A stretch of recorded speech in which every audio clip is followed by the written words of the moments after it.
Picture this, a billion-dollar corporation built an entire World Cup strategy around the wrong assumption and now, in the middle of the most expensive sporting event in North American history, the whole thing is unraveling in slow motion. The 2026 FIFA World Cup was supposed to be America's coronation moment. 78 out of 104 matches assigned to U.S. soil.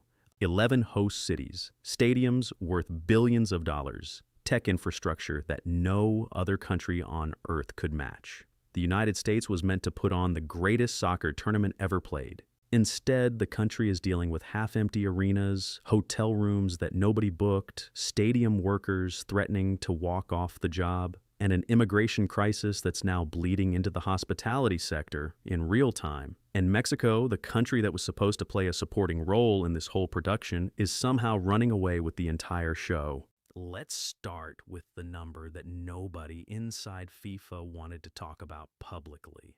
According to internal projections reviewed before the tournament kicked off, several round of 16 and quarterfinal matchups involving mid-table national teams were tracking at roughly 60% of projected capacity in U.S. venues. 60%. For FIFA, that's not just a problem, that's a financial emergency.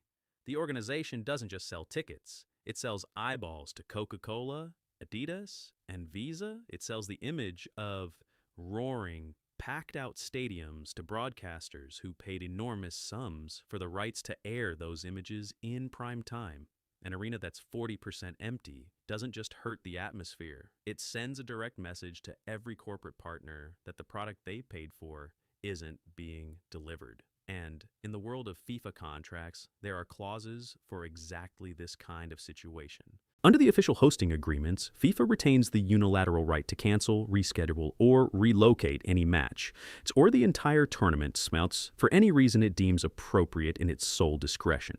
Force majeure, public safety, poor attendance projections, all of it falls under the umbrella of conditions that give FIFA sweeping authority over every decision, regardless of what the host government wants. The fundamental problem is cultural, and it was hiding in plain sight the entire time. In the United States, soccer ranks somewhere around the 5th most popular sport in a country obsessed with football, basketball, baseball, and hockey. American fans will show up in huge numbers for the U.S. men's national team, for Messi's Inter Miami, for the biggest club names in the world. But a group stage match between two mid-table European sides playing in a converted NFL stadium in Kansas City on a Tuesday afternoon, that's a tough sell, and the numbers are confirming it. A survey of hotel operators across all 11 U.S. host markets found that 80% of respondents said bookings are tracking below initial forecasts.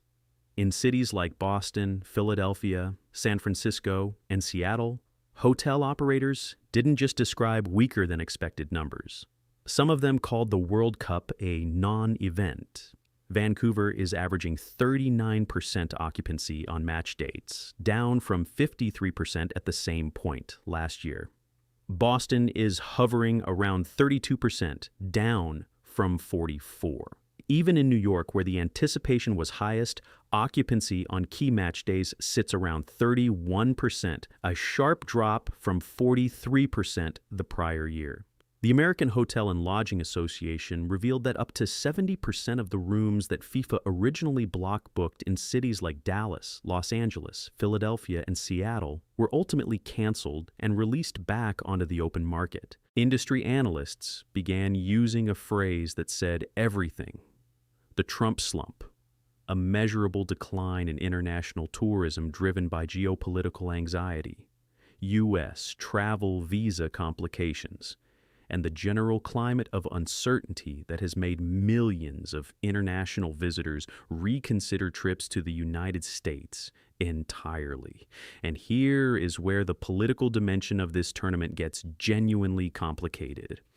The Trump administration didn't just create an awkward backdrop for the World Cup. It actively inserted itself into the operational reality of running a major global sporting event. The president suggested at one point that he personally could declare certain cities not safe for World Cup matches and redirect games elsewhere. FIFA's Vice President Victor Montagliani had to publicly remind the White House at a sports business conference in London that FIFA runs the tournament, not any government. It's FIFA's tournament, FIFA's jurisdiction. FIFA makes those decisions, Montagliani said in a statement that was polite in wording and blunt in meaning. The U.S. president was told in front of an international audience that his leverage over the world's biggest sporting event was essentially zero. FIFA holds the contracts, FIFA makes the calls, and if FIFA decides that a match needs to move for any reason, there is very little any national government can do about it legally. The immigration piece of this story is the thread that keeps pulling and pulling until the whole sweater unravels. Unite Here, Local 11, the union representing roughly 2,000 hospitality and stadium workers at SoFi Stadium in Los Angeles, the venue scheduled to host 8 World Cup matches, formally threatened to go on strike if federal immigration and customs enforcement agents were deployed at the stadium during tournament play. The union's demands were direct. They wanted federal guarantees that ICE would be barred from operating inside the venue. Workers were not just worried about being personally targeted, they were worried about a chilling effect that would make entire communities of immigrant workers afraid to show up for their shifts, afraid to be in public, afraid to engage with a massive international event that was supposed to celebrate the sport they love. We cannot celebrate the World Cup while workers, tourists, and our immigrant families and local communities are made to feel unsafe in Los Angeles, the union said in its public statement. The acting head of ICE told a congressional committee that the agency would play a key part in the overall apparatus for the World Cup. The Department of Homeland Security released a statement saying its mission was to ensure every fan, or Americans and visitors alike, has a safe and unforgettable experience, while simultaneously making clear that any person present in the country without legal status would remain subject to enforcement. The result is a tournament operating under a permanent cloud of tension, with immigrant workers, the very people who keep the hotels running, who clean the rooms, who serve food inside the stadiums, caught between a federal government signaling aggressive enforcement and a global event that literally cannot function without them. Over 120 immigrant rights organizations issued a joint warning to the roughly 10 million visitors expected to attend the tournament, advising them about serious rights violations they might encounter in U.S. host cities. That is not a detail you see attached to most World Cups. The New York hotel sector managed to avert one crisis, barely. In May, the Hotel and Gaming Trades Council, representing 27,000 hotel employees, reached a new 8-year contract with the Hotel Association of New York City. The deal included wage increases of 50%, boosting the hourly pay for housekeepers from nearly $40 toward over $61 by the end of the agreement. The deal was explicitly designed to prevent a strike during the World Cup. It worked.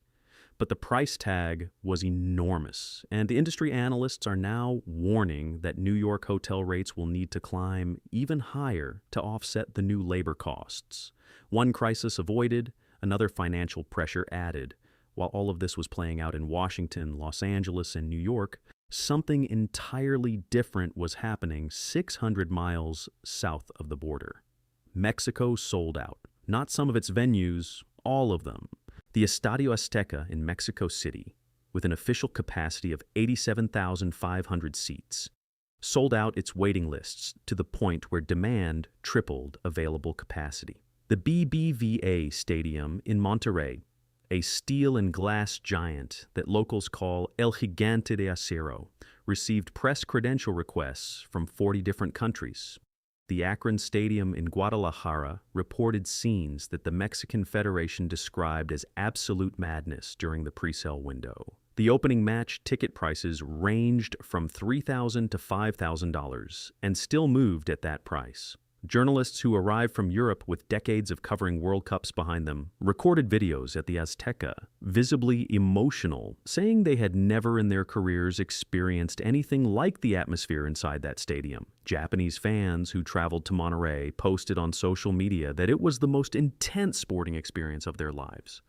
Mexico has hosted the World Cup twice before, in 1970 and 1986. The 1986 tournament gave the world the Maradona goal against England. It gave us the Hand of God. It gave us the Argentina-West Germany final. That history is embedded in the physical structure of the Azteca, in the way the crowd noise bounces off the steep concrete walls, in the fact that research has documented crowd noise inside the stadium averaging above 118 decibels during World Cup matches since '86. Mexico didn't build this culture in 4 years with a billion-dollar infrastructure budget. This culture predates modern FIFA by decades. And the contrast with empty hotel corridors in Kansas City and half-empty stands in Seattle couldn't be more stark. The political fallout from the attendance gap has forced FIFA into an uncomfortable public position.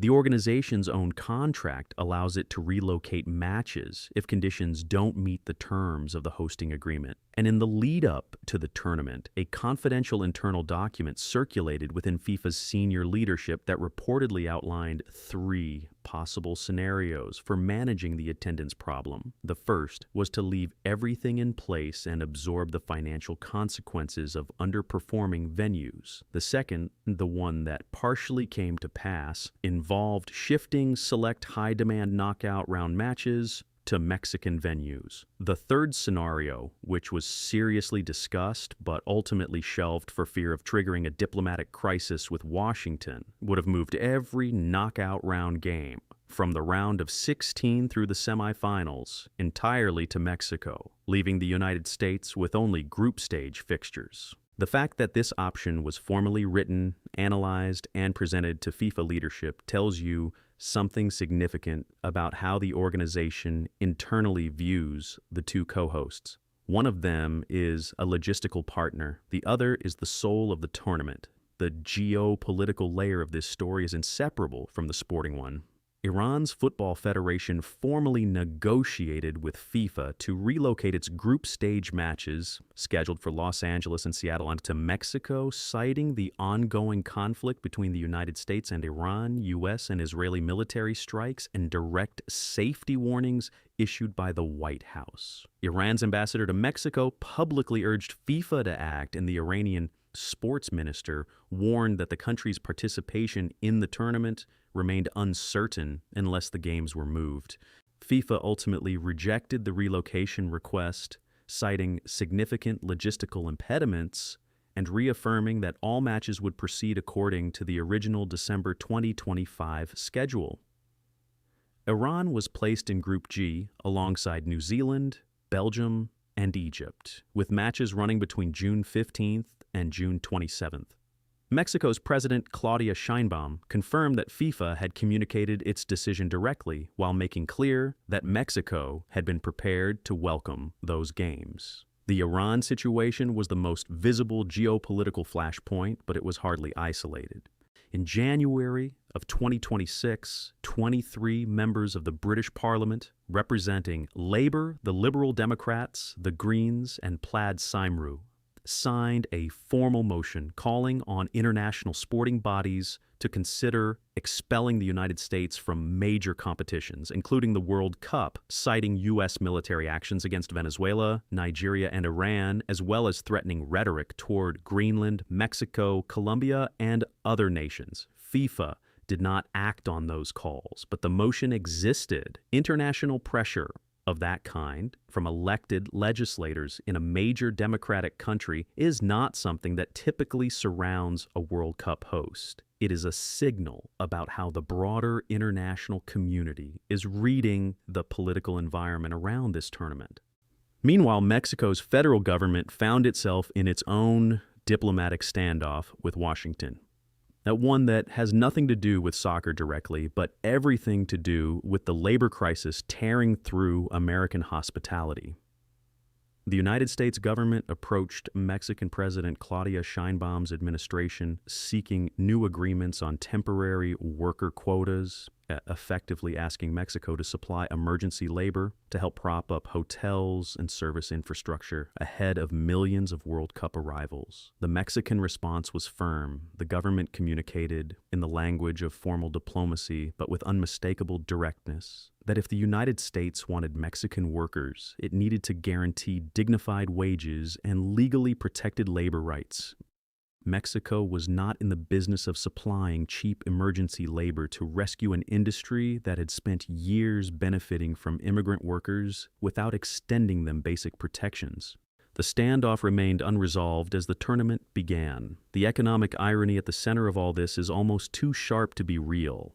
American hoteliers spent years building enormous profits on the backs of immigrant labor, much of it Mexican, that kept rooms clean, kitchens running, and front desks staffed. The Trump administration's immigration enforcement posture, combined with rising rents, inflation, and stagnant real wages in the U.S. hospitality sector, gradually made staying in the United States untenable for a large portion of that workforce. People did the math and decided that building something at home, close to family, in a country with growing industrial investment, new logistics infrastructure, and expanding manufacturing capacity was a better deal than continuing to work grueling hours in a foreign country while living in fear of enforcement. The result is that hotels in World Cup host cities are now scrambling for staff during the biggest tourism event they have hosted in decades.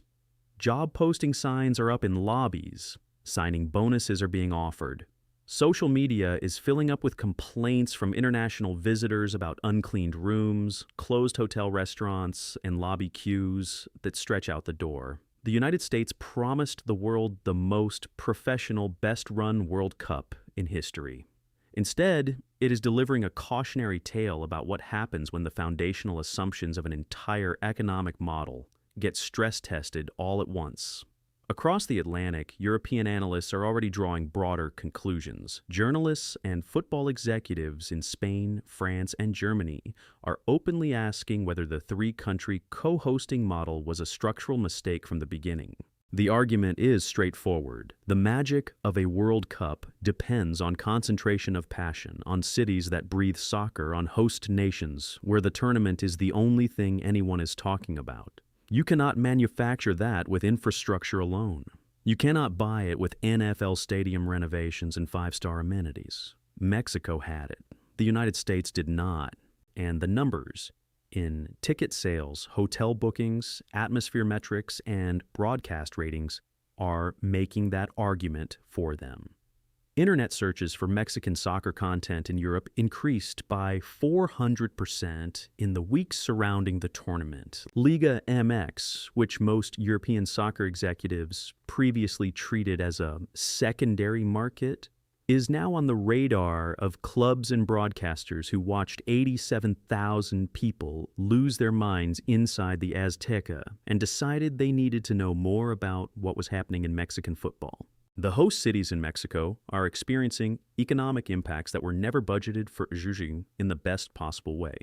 Mexico City, Monterrey, and Guadalajara are receiving hundreds of millions of dollars in tourism, retail, restaurant, and hospitality revenue that exceeded every projection. Every hotel room is booked. Every restaurant near the Azteca has a line out the door. The commercial districts around the BBVA Stadium in Monterrey are operating at a capacity that the city's economic planners didn't anticipate until well into the knockout rounds. The contrast with the non-event characterizations coming out of Boston and Seattle is so extreme that it has become a story unto itself, not just in sports media, but in mainstream financial and political coverage. None of this means the United States World Cup is a total failure.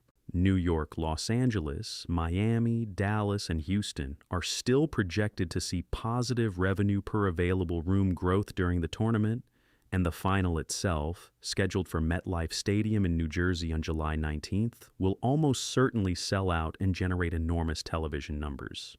But the gap between the promise and the reality has been wide enough and visible enough that it has reshaped the political and commercial conversation around this World Cup entirely.